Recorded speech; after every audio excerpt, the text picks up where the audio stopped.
Hi guys, welcome back to our channel fruity vlogs and cookings. ఈరోజు Guntur special khoa పూరిని ఎలా prepare చేయాలో చూద్దాం. First khoa చేయడానికి 1 లీటర్ వరకు పాలను తీసుకున్నాక పాలు పొంగొచ్చేంత వరకు బాగా వేడి చేయాలి.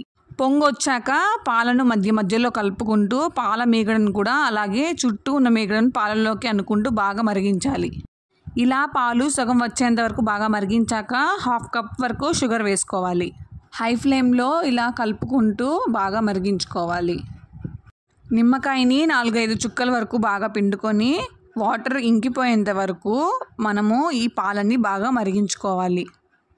లాస్ట్లో యాలక్కాయ పొడి కూడా వేసుకొని బాగా మిక్స్ చేసుకొని లో ఫ్లేమ్లో బాగా కలుపుకుంటూ ఉండాలి. వాటర్ అంతా ఇనికిపోయేంత వరకు కలుపుకున్నాక మనము దీన్ని ఒక కప్లోకి తీసి పక్కన పెట్టేసుకోవాలి. కోవా పూరిలోకి కోవా రెడీ అయిపోయింది. నెక్స్ట్ పూరి చేయడానికి పిండిని కలుపుకుందాం. 1 కప్ వరకు గోధుమ పిండి, 1/2 కప్ మైదా పిండి, కొంచెం సాల్ట్ వేసుకొని బాగా మిక్స్ చేసుకోవాలి. కొంచెం వాటర్ వేసుకుంటూ బాగా మిక్స్ చేసుకోవాలి. దోసపిండి టెక్స్చర్ లాగా బాగా ఉంటలు లేకుండా ఈ పిండిని మనం ప్రిపేర్ చేసుకోవాలి. దోసపిండి టెక్స్చర్ వచ్చేంత వరకు బాగా మిక్స్ చేసుకున్నాక ఈ పిండిని మనము కలుపుకొని పక్కన పెట్టేసుకొని కాసేపు నానబెట్టుకోవాలి.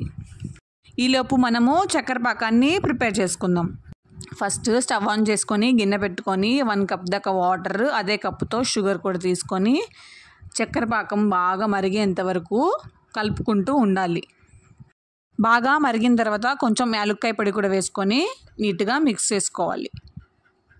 2-3 మినిట్స్ వరకు ఈ చక్కెర పాకాన్ని బాగా మరిగించుకొని తర్వాత స్టవ్ ఆఫ్ చేసి పక్కన పెట్టేసుకోవడమే. నెక్స్ట్ పూరి కోసం స్టవ్ ఆన్ చేసి కడాయి పెట్టి డీప్ ఫ్రైకి సరిపడా ఆయిల్ వేసుకోవాలి. ఆయిల్ బాగా వేడెక్కాక మనం ముందుగా ప్రిపేర్ చేసి పెట్టుకున్న ఈ పిండిని చిన్నగా దీంట్లో వేసుకొని గోల్డెన్ బ్రౌన్ కలర్ వచ్చేంత వరకు ఫ్రై చేసుకోవాలి. ఫ్రై అయ్యాక మనం దీన్ని ముందుగా ప్రిపేర్ చేసి పెట్టుకున్న పాకంలోకి ఈ పూరిని వేసుకొని ఒక 1 మినిట్ పాటు నానబెట్టేసుకోవాలి. బాగా నానాక మనం దీన్ని ఒక ప్లేట్లో తీసుకొని మనం ఫస్ట్ ప్రిపేర్ చేసి పెట్టుకున్న కోవాని కూడా కొంచెం అప్లై చేసుకోవాలి. అండ్ దీంట్లో మనం కొంచెం డ్రై ఫ్రూట్స్ కూడా వేసుకుంటే టేస్ట్ ఇంకా చాలా అంటే చాలా బాగుంటుంది.